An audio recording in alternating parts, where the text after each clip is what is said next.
শুভ দুপুর বন্ধুরা। তো চলে এসেছি খেতে। আজকেও আমি খেতে বসে গেছি।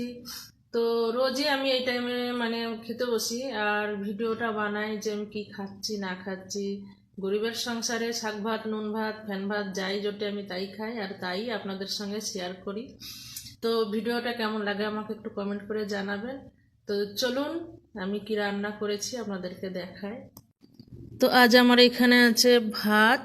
তো বন্ধুরা, এইটা হচ্ছে আমার রেশনের চাল, কেননা এমনি চাল শেষ হয়ে গেছে। তো রেশনের চাল যেটা পাই আমি সেটা খাই আর কি, মাঝে সাঝে। আর এইটা হচ্ছে নিম পাতা আলু বেগুন দিয়ে ভাজা, অল্প একটু বেগুন ছিল তাই আলুর সঙ্গে ভেজেছি। আর এটা হচ্ছে ফুলকপি আলু ভাজা। আর এখানে আছে আমার ফুলকপি আলু বড়ি রুই মাছ দিয়ে ঝোল।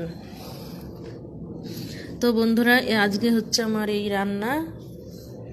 তো খিদে পেয়ে গেছে, এখন খেতে বসবো। তো বন্ধুরা প্রচণ্ড খিদে পেয়ে গেছে। তো এখন খেতে বসবো। তো সবাই ভালো থাকবেন। আপনাদের সবার কি খাওয়া হয়ে গেছে কি না হয়ে গেছে আমাকে একটু কমেন্ট করে জানাবেন, যাদের কাছে এই দুপুরবেলায় ভিডিওটা পৌঁছাবে আর কি। আর যাই হোক, সবাই ভালো থাকবেন। টাটা, আবার পরে দেখা হবে।